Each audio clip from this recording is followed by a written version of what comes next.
So here we are, this time we'll be going through the flow of service provider. So this is, here we are, the service provider, the same screen. So once the user chooses to be a service provider, he'll be actually taken to the login screen.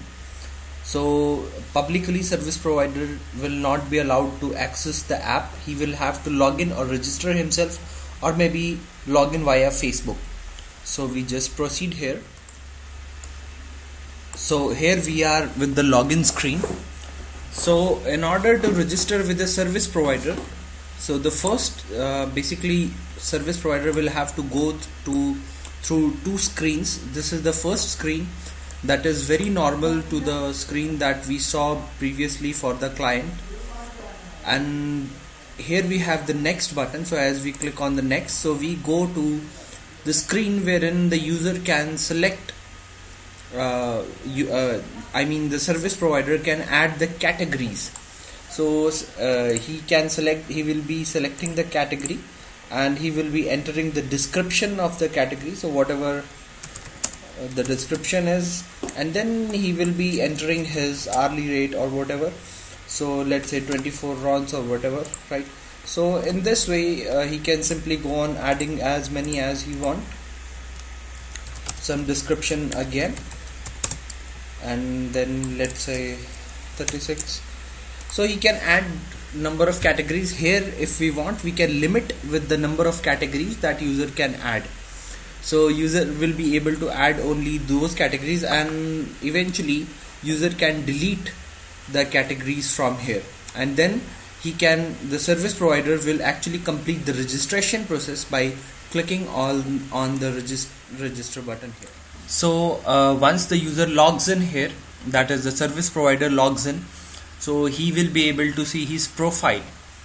Now similarly, this is the section actually I have tried to keep the same interface for client as well as service provider.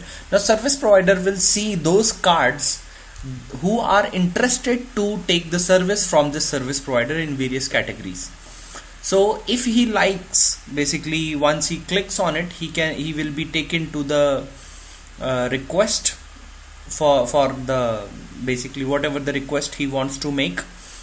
He will be able to see the details of the request that client has made, and he will be, if he likes that he will like to give the service to this user, he can like it, or if he does not want, he can reject it.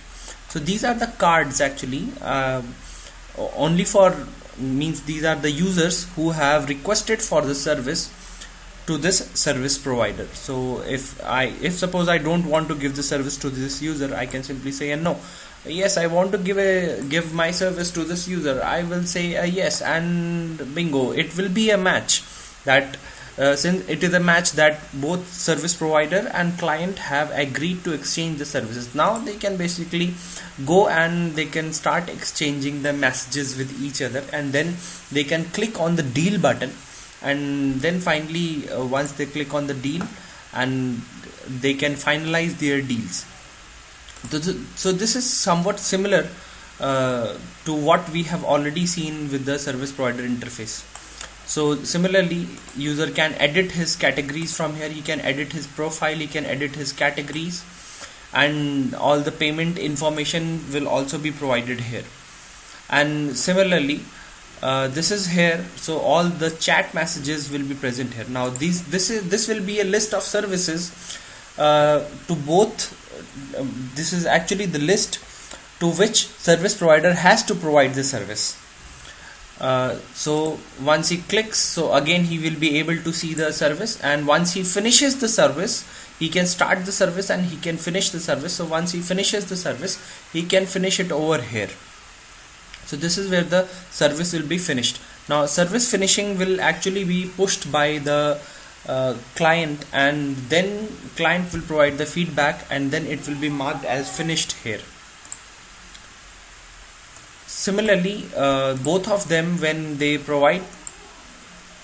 agree with the deal, so they can press the deal, and when both of them they press with the deal, so basically they will be taken to the payment page wherein they can make the payment, and thus both of them can complete their transactions.